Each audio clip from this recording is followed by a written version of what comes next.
Good morning, student. How are you today? I hope you are always fine. Now, before we start our learning today, please prepare your book.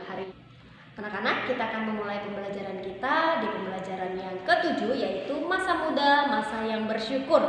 Jadi, bagaimana atau tindakan yang dapat dilakukan untuk mengisi masa muda kita dengan tindakan yang menunjukkan ungkapan syukur. Nah, di sini ada beberapa ungkapan syukur yang bisa kita lakukan ketika kita di masa muda. Bahkan Miss akan menjelaskan lebih lanjutnya di video berikut ini. Selamat menyimak, Tuhan Yesus memberkati. Anak-anak, hari ini kita mulai pembelajaran kita di pembelajaran yang ketujuh, yaitu masa muda, masa bersyukur. Nah, kemarin Miss sudah menjelaskan banyak hal, dan kita akan memulai kembali pembelajaran ini, yaitu tentang masa muda, masa yang bersyukur. Nah, kita tahu bahwa masa muda adalah masa yang terindah. Masa muda dilakukan, bisa dikatakan masa yang bersekolah, masa yang menyenangkan, masa hal-hal yang banyak yang kita ingin tahu. Di sini misalkan mengambil kompetensi dasar mengenai mensyukuri hidup sebagai orang yang beriman sesuai dengan teladan Yesus, yaitu peserta didik mampu melakukan hal yang berkualitas pada masa mudanya, mampu bersyukur atas waktu yang Tuhan beri dalam hidupnya, dan dapat melakukan tindakan yang menunjukkan ungkapan syukur pada masa mudanya. Hal-hal yang berkualitas yang dapat dilakukan pada masa muda, itu masa muda adalah masa di mana remaja mencari jati dirinya, menginginkan hal-hal yang dilakukan yang membuatnya bahagia, bahkan tidak sedikit keinginan yang diwujudkan. Hal yang berkualitas yang dapat dilakukan oleh remaja yaitu yang pertama, mengembangkan talenta atau skill dalam hidupnya. Kita tahu bahwa setiap manusia memiliki talenta atau dikatakan kelebihan yang ada di dalam diri manusia masing-masing. Jadi hal yang bisa kita lakukan yang membuat kita berkualitas yaitu mengembangkan talenta kita.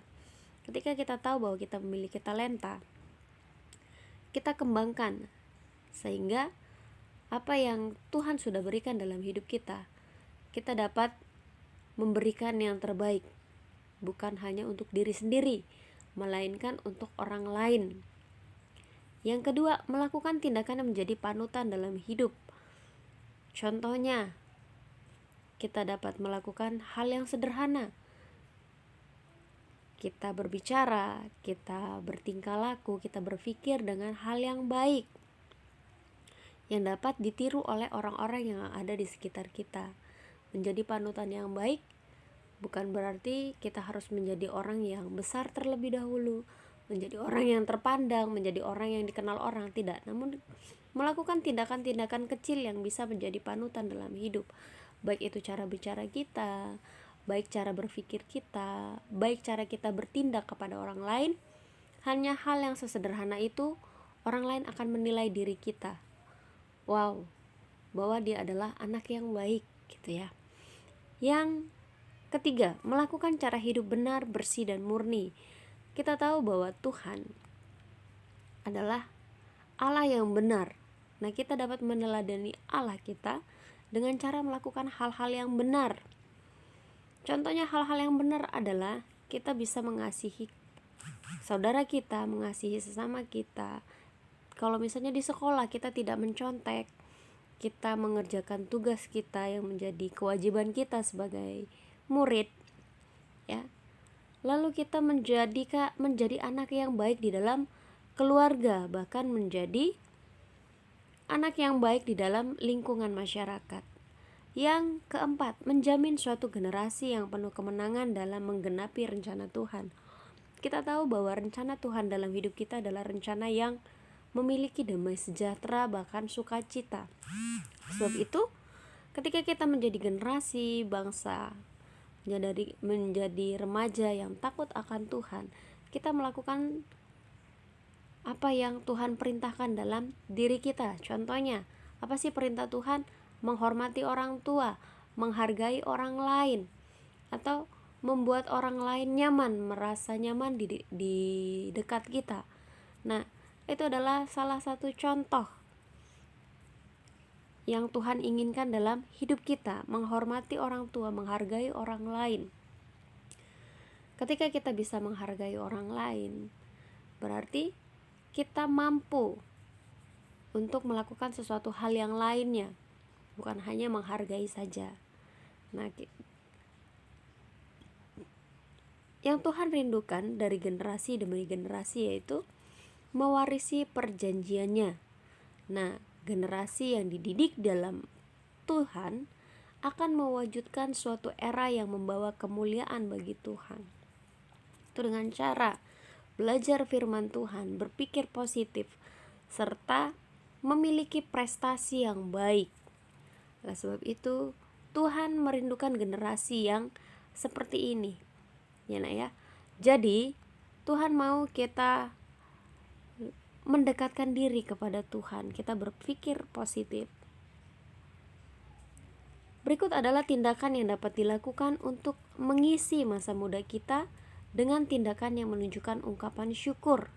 Yang pertama yaitu berdoa. Dengan berdoa, kita dapat mengungkapkan ungkapan syukur kita, menyampaikan permohonan untuk diri sendiri maupun untuk orang lain. Nah, ketika kita berdoa, apa sih ungkapan apa yang kita akan berikan kepada Tuhan? Pasti kita mengucap syukur atas apa yang sudah Tuhan beri di dalam hidup kita. Contohnya, kita diberi keluarga yang baik, kita diberikan keluarga yang lengkap, kita diberikan kesehatan, kekuatan yang daripada Tuhan, dan kita pun patut bersyukur atas apa yang sudah Tuhan lakukan dalam hidup kita. Yang kedua, ketaatan. Kita tidak akan mampu untuk melakukannya sendiri. Saat kita berserah kepada Tuhan, Roh Allah akan memberi kita kekuatan untuk berjalan bersamanya dalam ketaatan. Jika kita melihat bahwa untuk melakukan suatu ketaatan itu diperlukan kemauan di dalam diri kita masing-masing. Ketaatan itu tidak mudah, bahkan ketika kita mau melakukannya mungkin ada rasa malas dalam diri kita. Namun ketika Roh Kudus mau memimpin hidup kita, kita serahkan hidup kita kepada Tuhan, maka Roh Allah akan memampukan kita untuk menjadi taat. Ibadah atau worship. Bersekutu adalah tugas gereja untuk hidup bersama. Jika kita melihat, oh gereja itu apa sih? Gereja itu gedung. Tidak, nak ya.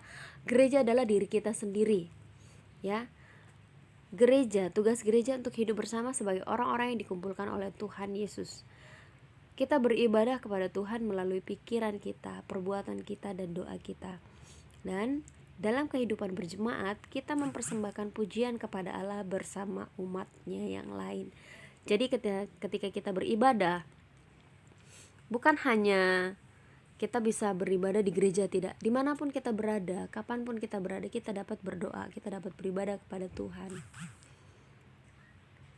Lalu yang keempat, bersaksi atau menceritakan kasih Tuhan, menceritakan kabar baik tentang Tuhan melalui sikap kita, tindakan kita, dan perbuatan kita yang mencerminkan karakter Kristus di dalam kehidupan sehari-hari.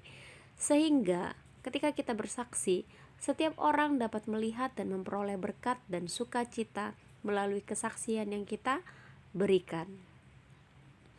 Lalu yang kelima, membaca, membaca firman Tuhan, atau membaca kitab.